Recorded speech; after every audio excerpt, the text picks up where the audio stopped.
Pelaksanaan Hari Buka Posyandu pada sasaran ibu. Penimbangan ibu hamil dikatakan normal jika berat badan diplot pada buku KIA sesuai grafik peningkatan berat badan, dan beresiko jika berat badan diplot pada buku KIA tidak sesuai dengan grafik peningkatan berat badan. Pengukuran lingkar lengan ibu hamil dikatakan normal jika hasil pengukuran lebih besar dari 23,5 cm dan beresiko mengalami kurang energi kronis jika hasil pengukuran kurang dari 23,5 cm.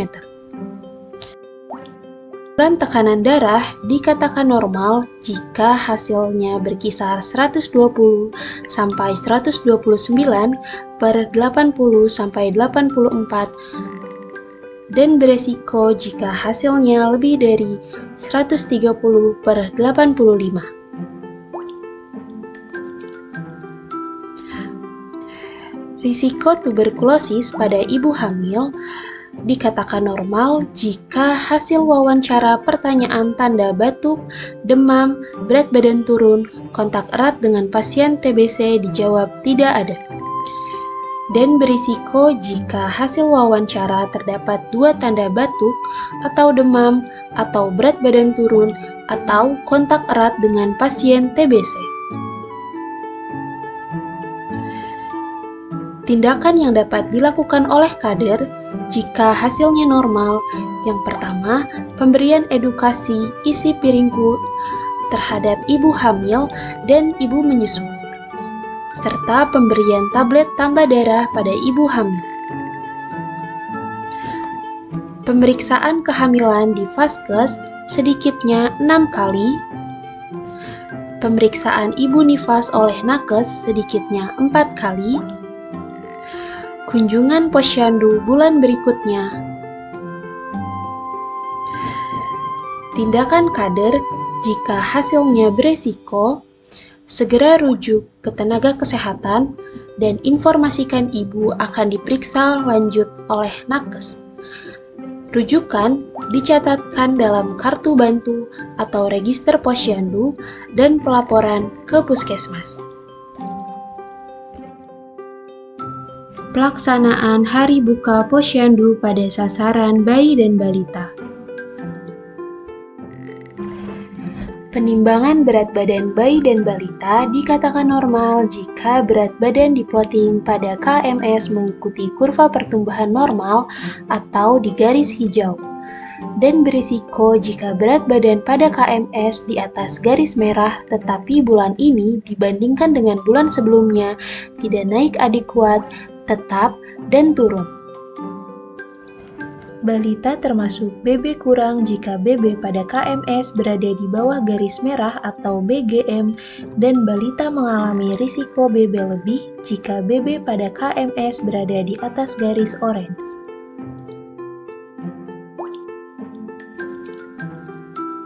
Balita berisiko gizi kurang jika berat badan pada kurva berat badan per tinggi badan berada pada garis merah atau di bawahnya, dan beresiko mengalami gizi lebih jika berat badan diplot pada kurva BB per TB berada pada garis orange atau di atasnya.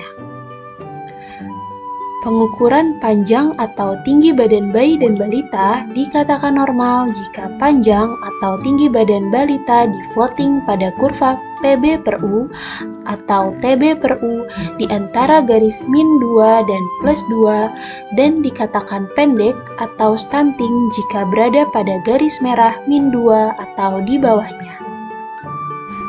Pengukuran lingkar kepala bayi dan balita dikatakan normal jika lingkar kepala berada pada garis -2 dan +2, dan beresiko kepala kecil jika lingkar kepala berada pada plot garis merah -2 atau di bawahnya, dan berisiko kepala besar jika lingkar kepala berada pada garis merah +2 atau di atasnya.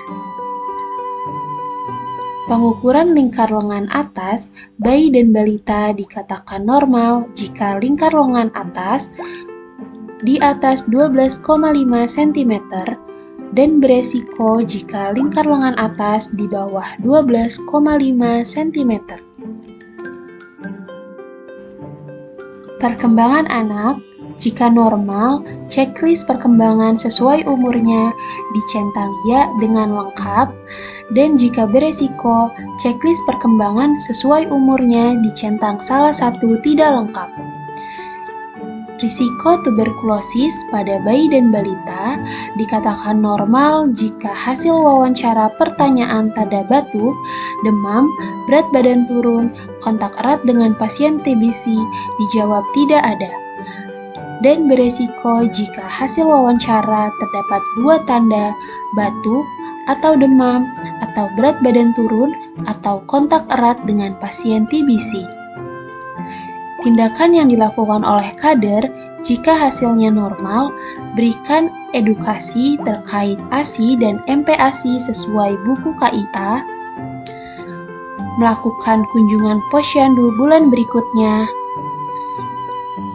dan berikan stimulasi perkembangan anak. Makanan tambahan untuk penyuluhan di posyandu.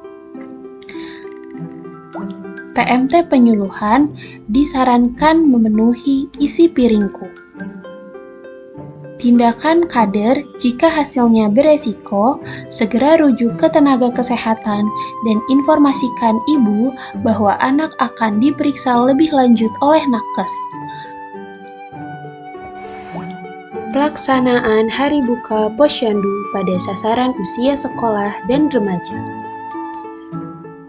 Penimbangan pengukuran tinggi badan dikatakan normal jika berat badan dan tinggi badan dihitung indeks massa tubuh sesuai rentang umur, dan beresiko jika berat badan dan tinggi badan dihitung indeks massa tubuh kurang dari rentang umur atau lebih dari 1 standar deviasi rentang umur disebut overweight. Lebih dari 2 standar deviasi rentang umur disebut obesitas. Lingkar perut perempuan dikatakan normal jika kurang dari 80 cm dan beresiko jika lebih dari 80 cm. Lingkar perut laki-laki dikatakan normal jika kurang dari 90 cm dan beresiko jika lebih dari 90 cm. Pengukuran tekanan darah dikatakan normal jika berkisar dari 120 sampai 129 per 80 sampai 84 dan beresiko jika lebih dari 130 per 85.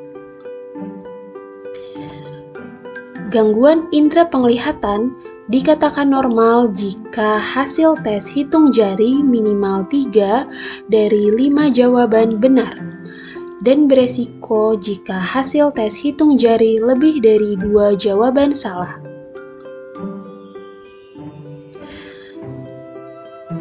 Risiko tuberkulosis pada usia remaja dan anak sekolah dikatakan normal jika hasil wawancara pertanyaan tanda batuk, demam, berat badan turun, kontak erat dengan pasien TBC dijawab tidak ada. Dan beresiko jika hasil wawancara terdapat 2 tanda batuk, demam, atau BB turun, atau kontak erat dengan pasien TBC. Tindakan kader, jika hasilnya normal, berikan edukasi terkait isi piringku gizi seimbang, edukasi untuk melakukan aktivitas fisik,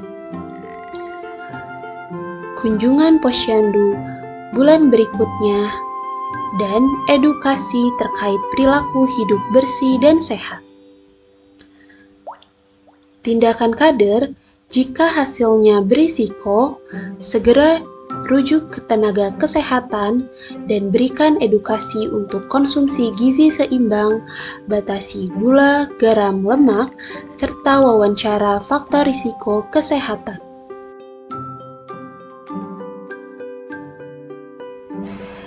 Pelaksanaan Hari Buka Posyandu pada sasaran usia dewasa dan lansia.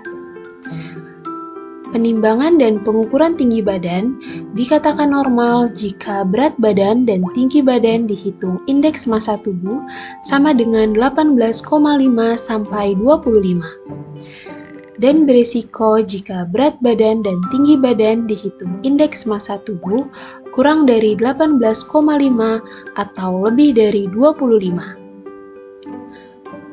Lingkar perut perempuan dikatakan normal jika kurang dari 80 cm dan beresiko jika lebih dari 80 cm. Lingkar perut laki-laki dikatakan normal jika kurang dari 90 cm dan beresiko jika lebih dari 90 cm. Pengukuran tekanan darah dikatakan normal jika berkisar 120 sampai 129 per 80 sampai 84 dan berisiko jika lebih dari 130 per 85. Indra penglihatan dikatakan normal jika hasil tes hitung jari 3 kali berturut-turut benar dan beresiko jika hasil tes hitung jari 3 kali berturut-turut ada yang salah.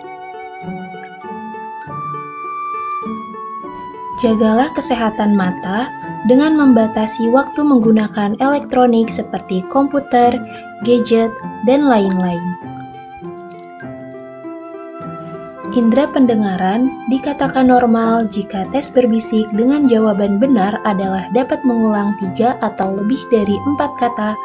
Dikatakan beresiko jika tes berbisik dengan jawaban salah adalah tidak dapat mengulang 3 kata atau kurang. Batasi waktu menggunakan headset, headphone, earphone, dan handsfree dan segera rujuk ke tenaga kesehatan jika terjadi masalah.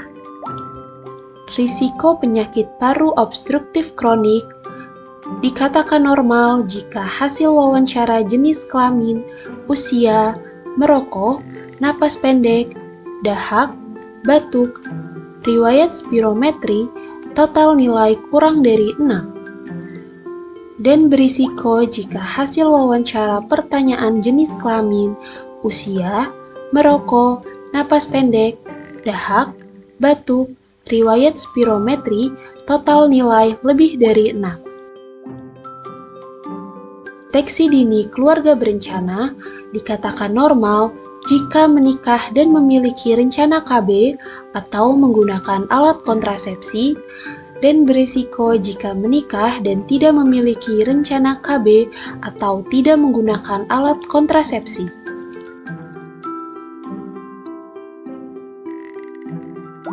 Edukasikan penggunaan KB dengan menginformasikan jenis-jenis dari metode alokon dan pemeriksaan kesehatan lanjutan ke puskesmas untuk perencanaan kehamilan.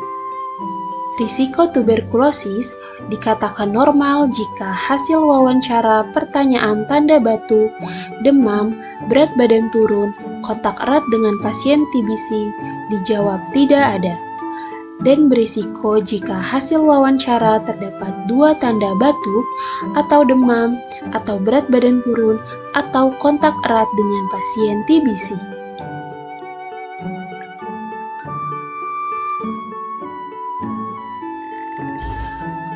Risiko masalah kesehatan jiwa yang dilakukan oleh tenaga kesehatan dikatakan normal jika hasil penilaian kurang dari 6. Dan berisiko jika hasil penilaian lebih dari 6. Pemeriksaan risiko diabetes oleh tenaga kesehatan dikatakan normal jika kurang dari 200 dan beresiko jika lebih dari 200. Aktivitas kehidupan sehari-hari dikatakan normal jika skor ADL lebih dari 20 dan beresiko jika skor ADL kurang dari 20. Screening lansia sederhana dikatakan normal jika tidak ada gangguan atau penurunan kapasitas intrinsik dan berisiko jika ditemukan 1 atau lebih penurunan kapasitas intrinsik. Tindakan yang dilakukan oleh kader jika hasilnya normal, berikanlah edukasi terkait isi piringku gizi seimbang, edukasi untuk melakukan aktivitas fisik, dan kunjungan posyandu bulan berikutnya, serta pemberian edukasi perilaku hidup bersih dan sehat. Tindakan kader jika hasilnya beresiko, segera rujuk ke tenaga kesehatan untuk mendapatkan edukasi terkait konsumsi gizi seimbang, batasi gula, garam, lemak, serta wawancara faktor risiko kesehatan. Rujukan dicatatkan dalam kartu bantu atau register posyandu dan pelaporan ke puskesmas. Pelaksanaan kunjungan rumah. Akses pelayanan kesehatan dasar dikatakan lengkap jika memenuhi 6 poin berikut. Dikatakan tidak lengkap jika salah satu poin tidak terpenuhi. Jika lengkap, berikan apresiasi dan edukasi untuk menerapkan perilaku hidup bersih dan sehat dan kunjungan posyandu. Jika hasilnya tidak lengkap, segera lapor ke tenaga kesehatan dan informasikan keluarga untuk segera melengkapi layanan kesehatan ke posyandu atau pustu atau puskesmas. Kepatuhan dalam minum obat dikatakan patuh jika memenuhi ketiga poin berikut. Dikatakan tidak patuh jika salah satu poin tidak terpenuhi. Patuh dalam mengkonsumsi obat, berikan apresiasi karena telah menjaga kondisi kesehatan tetap stabil serta menerapkan perilaku hidup bersih dan sehat. Motivasi patuh minum obat sesuai dengan anjuran dokter, dan motivasi untuk rutin konsultasi sesuai anjuran dokter. Jika tidak patuh, segera lapor atau rujuk ke tenaga kesehatan. Tanda bahaya pada ibu hamil, ibu nifas, bayi, dan balita. Dikatakan normal jika tidak teridentifikasi dengan tanda bahaya, dan beresiko jika teridentifikasi dengan tanda bahaya. Tanda bahaya pada kehamilan ditandai dengan adanya pendarahan pada hamil muda atau hamil tua, janin dirasakan kurang bergerak dibandingkan sebelumnya, air ketuban keluar sebelum waktunya, muntah dan tidak mau makan, bengkak kaki, tangan, dan wajah, atau sakit kepala disertai kejang, dan demam tinggi. Tanda bahaya pada balita yaitu diare, pembengkakan di belakang telinga, demam, tampak biru atau sianosis, muntah-muntah, kejang, pendarahan di hidung atau kulit atau ketika BAB, tidak bisa minum, serta sesak nafas. Jika teridentifikasi tanda bahaya, kader segera merujuk ke tenaga kesehatan di pustu atau puskesmas.